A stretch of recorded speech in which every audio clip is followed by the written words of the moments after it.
Aj dnes večer pokračujeme v úvahách nad knihou Job. Dnes si budeme spolu čítať celú 7. kapitolu. A znovu navrhujem zostať sedieť, keďže je to znovu taký dlhší oddiel.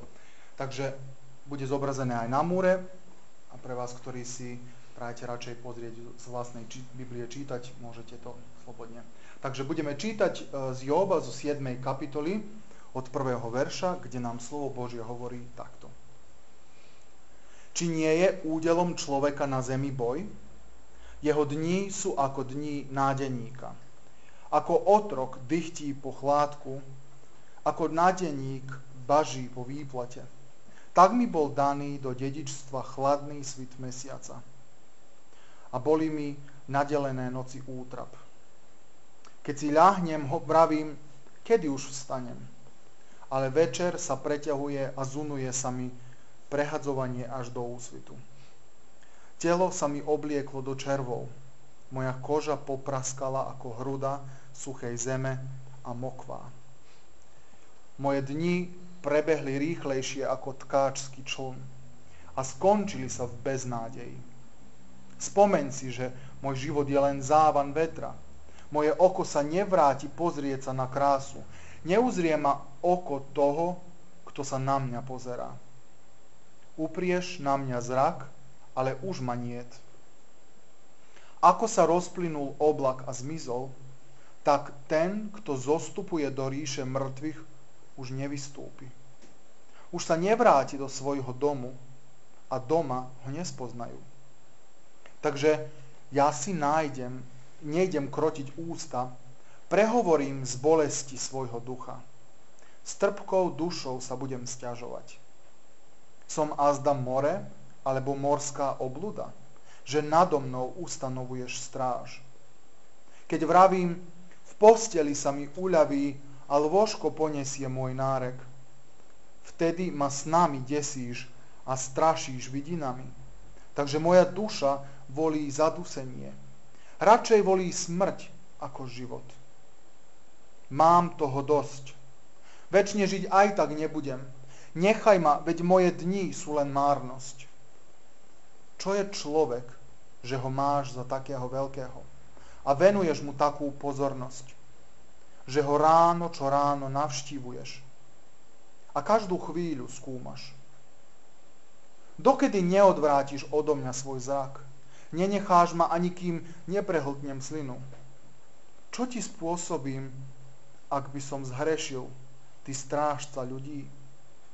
Prečo si ma postavil za terč, takže som sám sebe na ťarchu? Prečo mi neodpustíš môj hriech a neprepáčiš moju vinu? Teraz si ľahnem do prachu, ty ma budeš hľadať, ale už ma nebude. Toľko prečítané zo slova Božieho.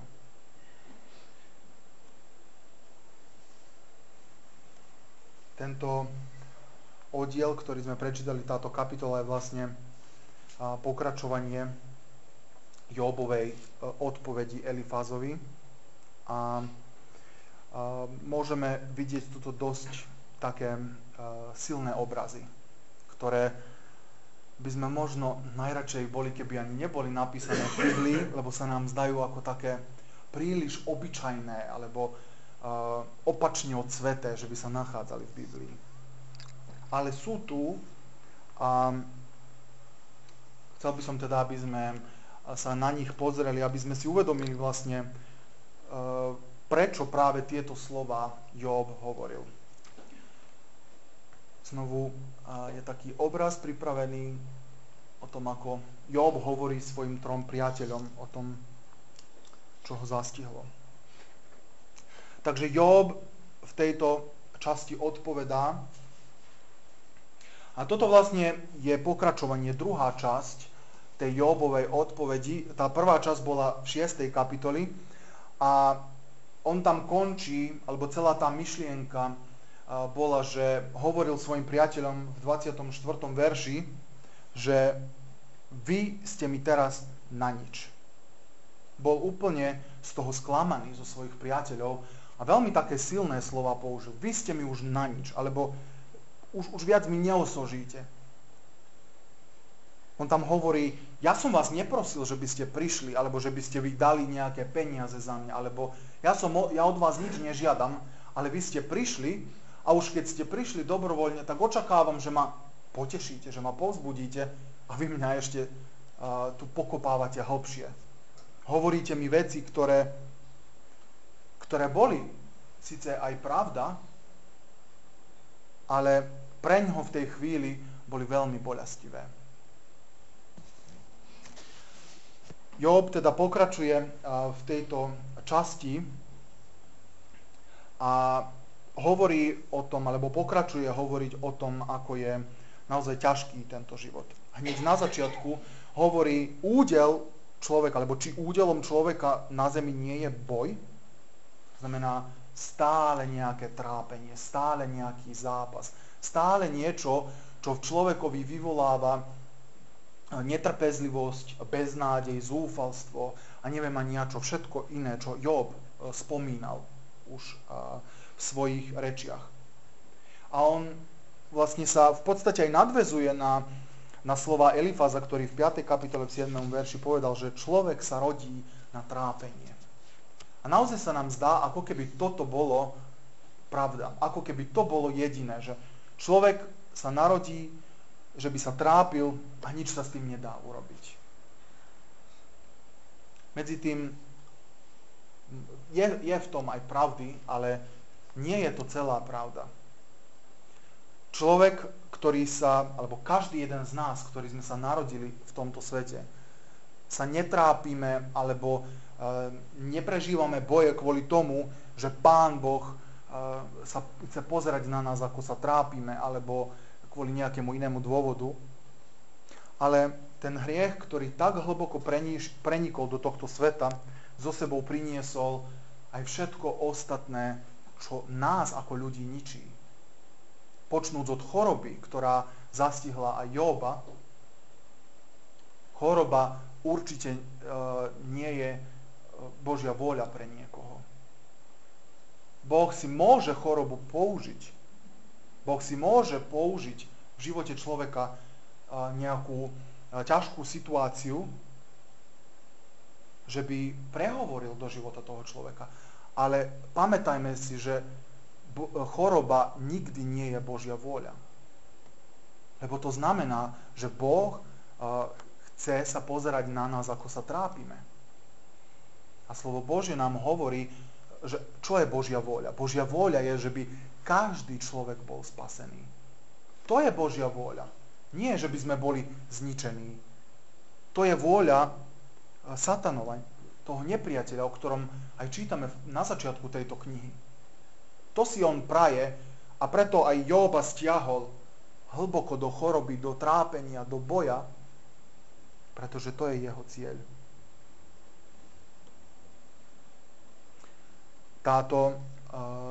Tento začiatok kapitoly hovorí, by sme tak mohli povedať, také dve veci nám prichádzajú, alebo ich vidíme, a to je krátkosť života, o ktorých Job hovorí, aj trápenie, ktoré Job prežíval.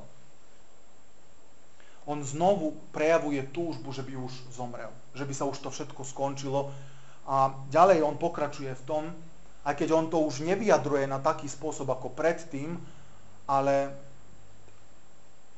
praje si, že by už tu nebol. Že by jednoducho už sa to skončilo, lebo už sa viac nemôže trápiť.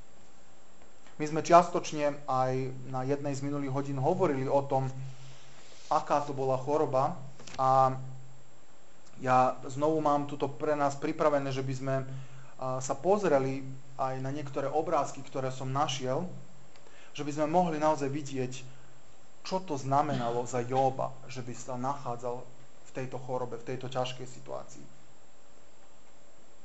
Takže tuto v 5. verši nachádzame aj taký, by sme mohli povedať, obraz alebo opísanie toho, aká bola jeho choroba. A tu je napísané, že telo sa mi oblieklo do červov, moja koža popraskala ako hruda suchej zeme a mokvá.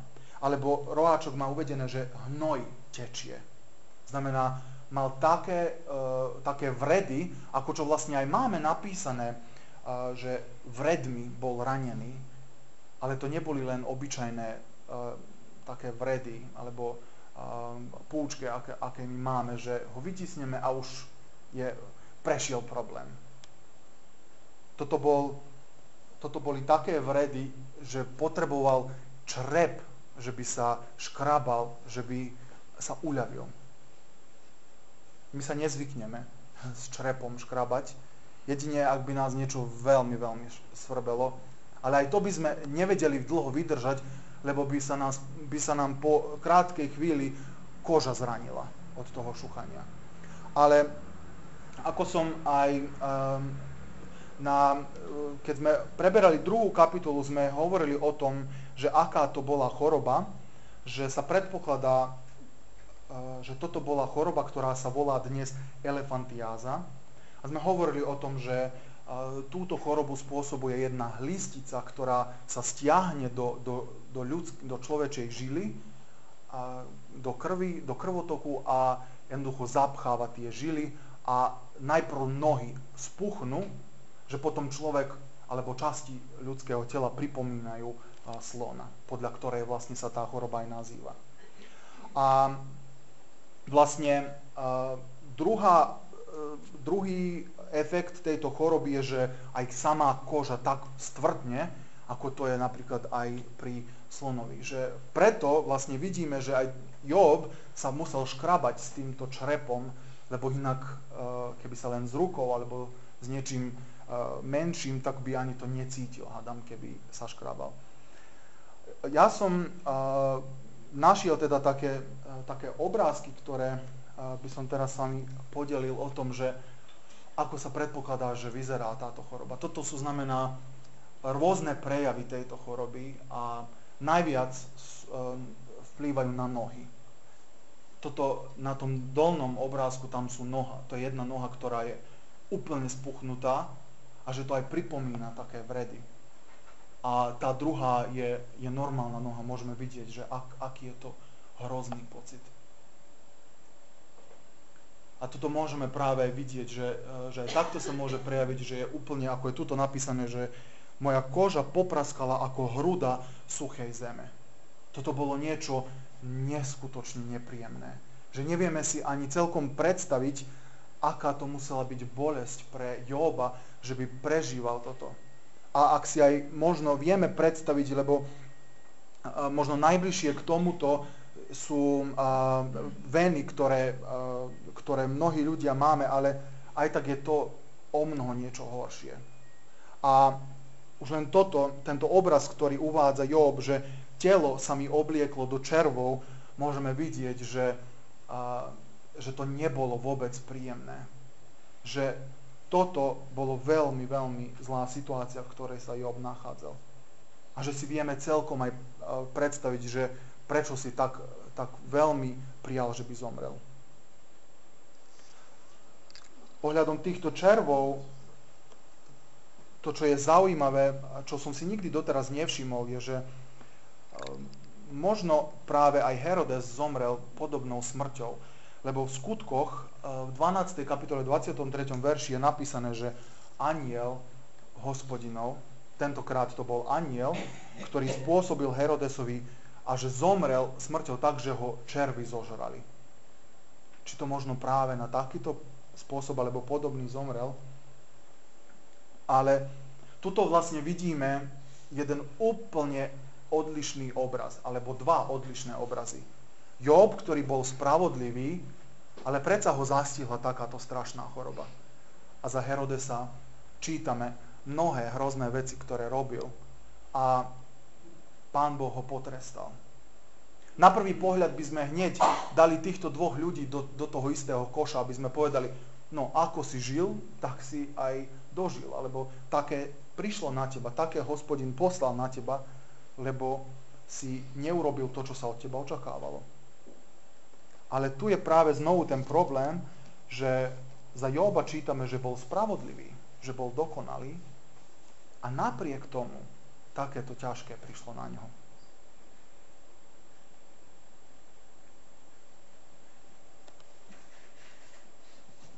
Toto bola veľmi ťažká skúška pre Jóba. A preto aj on hovorí v 11. verši, že ďalej pokračuje, že nebude on viac už krostiť svoje ústa. Že proste chce povedať, čo ho trápi. Prehovorím z bolesti svojho ducha, s trpkou dušou sa budem sťažovať. Už aj predtým v tej 6. kapitole on hovoril, ja mám právo sa sťažovať, pretože nie je dobre, necítim sa dobre, je mi veľmi zle. A keď aj kričím, keď volám, keď sa sťažujem, tak to je preto, že ma zastihla takáto strašná choroba.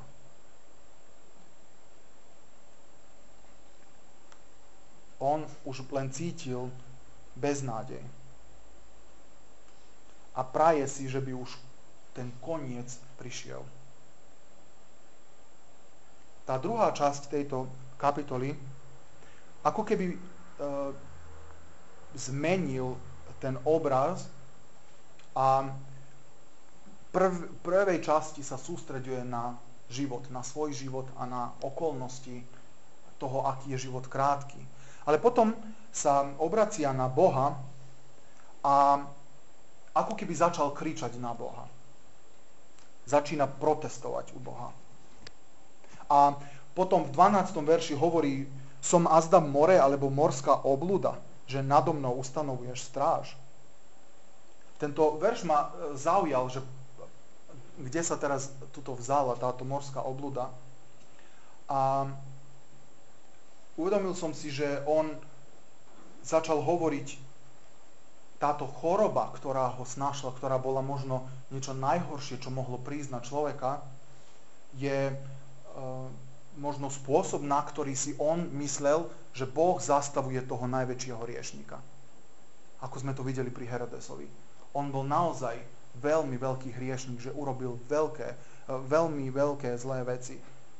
A Boh ho v tom zastavil. A ako keby si chcel povedať, som azda ja ako nejaké more, ktoré sa nedá skrotiť na nejaký iný spôsob, ale musíš práve touto strašnou chorobou na mňa prísť. Alebo morská obluda. Niektoré preklady toto prekladajú ako veľryba, alebo dokonca ako krokodil. Zviera, ktoré ničí všetko pred sebou. Niečo, čo sa nedá len tak ľahko zastaviť. Pane, či som ja ako to, že sa nedalo, že si ma nemohol na nejaký iný spôsob zastaviť, ale takto si ma musel potrestať. Toto je naozaj taká silná príhovorka, alebo silný spôsob, na ktorý sa obracia Bohu a nevieme na to, čo povedať. Vieme pochopiť, prečo on to povedal, ale nemôžeme ho odsúdiť kvôli tomu, že tak povedal. Pane, veď takéto je strašné, čo prežívam. Muselo to práve takto prísť? Muselo sa to práve takto stať? Čím ďalej rozoberáme knihu Jóba, čím viacej sa venujeme tomu všetkému, čo sa stalo Jóbovi, tak naozaj aspoň ja si uvedomujem, aký som vďačný Bohu za to, že aj keď nie vždy, každý deň sme zdraví celkom, ale som taký vďačný Pánovi, že mi dáva zdravie a že môžem aj na dvoch nohách stáť, že nemám také opuchnuté nohy, že nemám ťažkosti pri dýchaní, ako čo mal Jób, ako aj on tu hovorí, že ho dusí. On hovorí, že pre človeka posteľ je niečo, alebo miesto, kde nachádza svoju úľavu. Po celom dni práce prichádza do posteli, že by si oddychol. Ale preňho tu trápenie nekončí. Ale ešte v 4. verši on predtým hovoril, že už keď si ľahnem, vravím, kedy už vstanem. Keď je zobudený, nie je dobré. Praje si spať. A už keď si ľahne spať, aj vtedy v nočných morách, ktoré prichádzajú, si praje radšej, že by zomrel, že by bol zadusený, že by ho niekto zadusil, ako keby musel žiť. Toto sú teda naozaj ťažké chvíle pre Jóba. Niečo, čo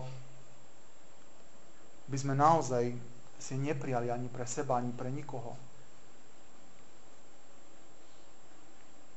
Až potom nakoniec v 16. verši hovorí: mám už toho dosť.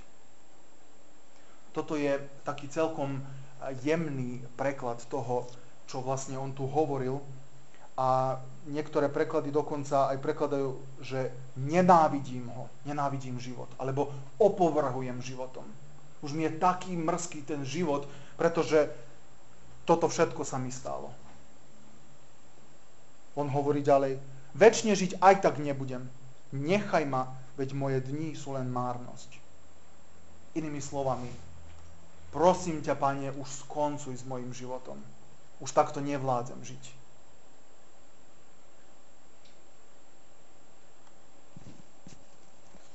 Toto boli naozaj veľmi silné slová. Veľmi veľká skúška, ktorou prechádzal Jób. On hovoril už o tom a myslel si, ako keby už bol koniec, keď hovoril, že aj tak môj život tak rýchlo prešiel. Toto všetko, čo som žil, to bol ako vánok vetra. A teraz koniec je plný beznádeje. Nevidel vôbec nič pred sebou, čím by si povedal: no dobre, ešte chvíľu a toto prežijem a toto prejde a bude znovu všetko v poriadku. Hovorí sa tomu, že nádej posledná zomiera. Vždy, keď aj nejaká je ťažkosť, keď všade sú okolo nás mraky alebo problémy, tak vždy si hovoríme: ale je tam niečo, čo mňa drží, alebo je tam jeden také maličké svetielko možno, ale sa snažím k tomu prísť a keď tam prídem, viem, že už potom bude všetko lepšie. Pre Jóba už aj to najmenšie svetielko dávno zhaslo a už si prial len smrť.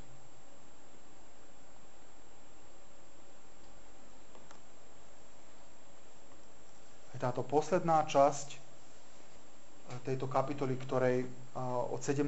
verša, ako keby sa začal vysmievať Bohu.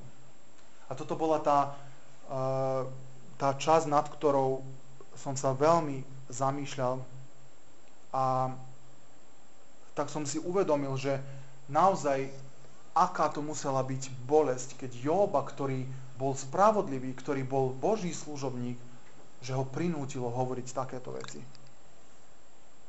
On hovorí: čo je človek, že ho máš za takého veľkého a venuješ mu takú pozornosť, že ho ráno čo ráno navštevuješ a každú chvíľu skúmaš. Dokedy neodvrátiš odo mňa svoj zrak? Dokedy neodvrátiš odo mňa svoj zrak? To znamená, dokedy sa budeš so mnou zapodievať. Nechaj ma už oddychnúť si. Neposielaj už túto chorobu na mňa. On hovorí: každé ráno ma navštevuješ a každú chvíľu ma skúmaš. Tá skúška, ktorou prechádzal Jób, to bola tá choroba. A Bohu hovorí: veď ja som taký malý, taký bezvýznamný. Prečo mi venuješ toľko pozornosti? My by sme skôr povedali: Pane, prečo zabúdaš na mňa? A Jób hovorí práve opačne: Pane, dokedy sa budeš pozerať na mňa? Odvráť už svoj pohľad odo mňa, že by som si mohol oddychnúť. On tu hovorí, že by som si mohol prehltnúť slinu. Aspoň na chvíľu, že by som mohol si vzdychnúť. Že by som mohol sa potešiť z toho, že sa mám aspoň trošku lepšie.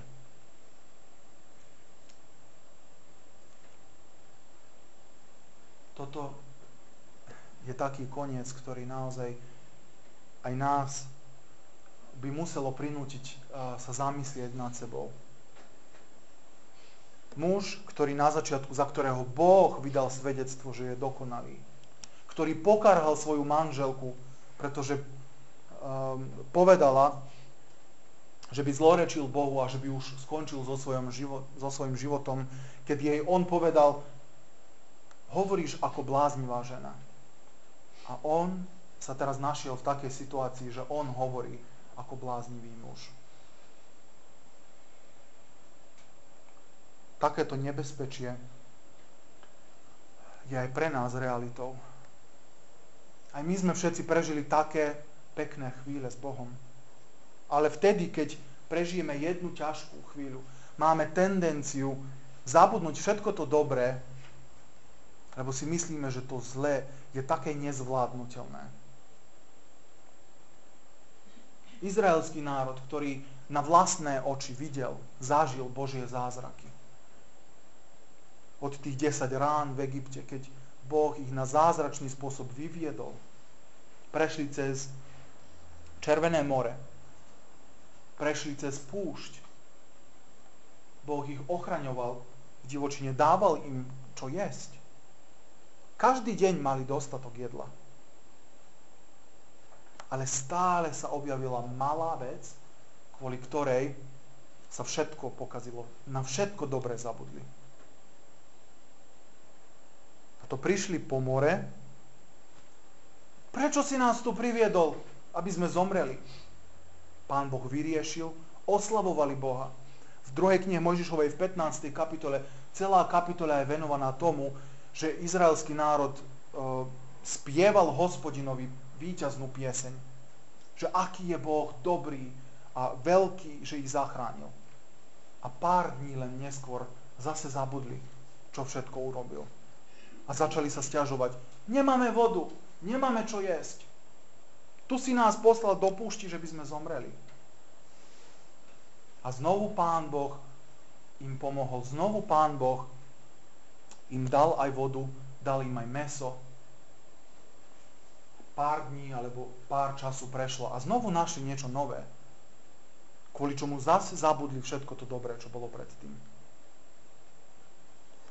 Nepovedzme si, mne sa také nikdy nestane. Lebo ak sa mohlo stať izraelskému národu, ktorý každý deň sa mohli pozerať na Hospodinovú slávu, cez deň na oblak a v noci sa mohli pozerať na ohnivý stĺp. Ak oni mohli zabudnúť, o čo skorej my môžeme zabudnúť. Job tiež zabudol.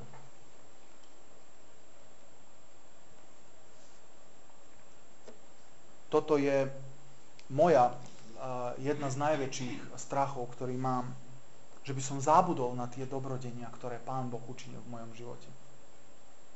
Je aj jedna pieseň na základe žalmu, ktorá častokrát sa dokonca aj na sestierských stretnutiach spievala od vás, sestry, ktoré ste boli, ktorá hovorí, že chváľ Pána, dušo moja, a nezabudni na jeho dobrodenia. A čokoľvek ti dobre urobil, pamätaj na to a chváľ ho za to.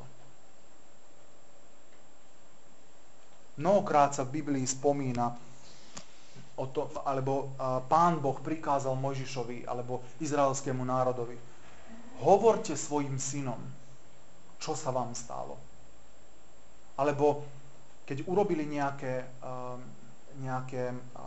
pamätníky, tak Božia odpoveď bola: toto postavíte, aby keď sa vás pýtajú synovia, čo sa tuto stalo, vaši synovia, vaše deti, že by ste im mohli povedať: tuto Pán Boh urobil toto aj toto. Možno aj my potrebujeme takéto pamätníky si postaviť. Či už v našej domácnosti, alebo v našom živote.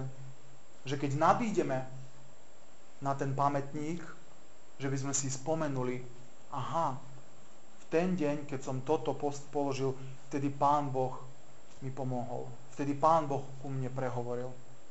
Vtedy Pán Boh na zvláštny spôsob ku mne konal.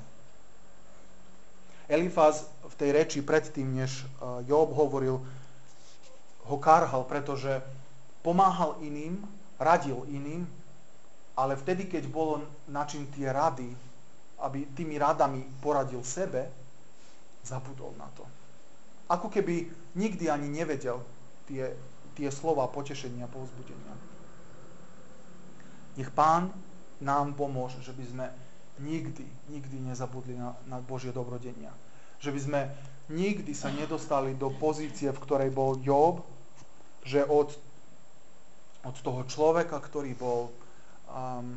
bol bezúhonný, že by sme prišli k človekovi, ktorý sa vysmieva Bohu, ktorý už nevie, na aký spôsob sa má rozprávať s Bohom a že ho prosí, že by už sa nepozeral na ňoho, že by odvrátil svoj pozor od neho. Tieto posledné slová, ktoré Job povedal, predsa len môžeme chápať ako tú malú nádej, ktorá predsa zostala, že na tej ceste, na ktorej sa nachádzal Job, že ešte je to šanca, že by sa vrátil. On hovorí, prečo mi neodpustíš môj hriech a neprepáčiš moju vinu. Videl, alebo vedel, uvedomil si, že nebolo celkom všetko v poriadku. Ak aj na začiatku bol bezúhonný, ale odako prišla choroba do jeho života, tak v jeho srdci sa zjavili veci, ktoré nemali tam byť. A on tu predsa žiada od Pána, že by mu pomohol. Nech naozaj Pán Boh nám pomôže, aby sme vždy mali jeho pred očami. Že by sme si naozaj uvedomili, že my nie sme takíto bezvýznamní v Božích očiach, ako si to Job myslel. Ako to môžeme vedieť? Pretože dal svojho syna za nás. To je ten najväčší prejav Božej lásky, ktorý sme mohli počuť, alebo ktorý sme mohli skúsiť v našom živote.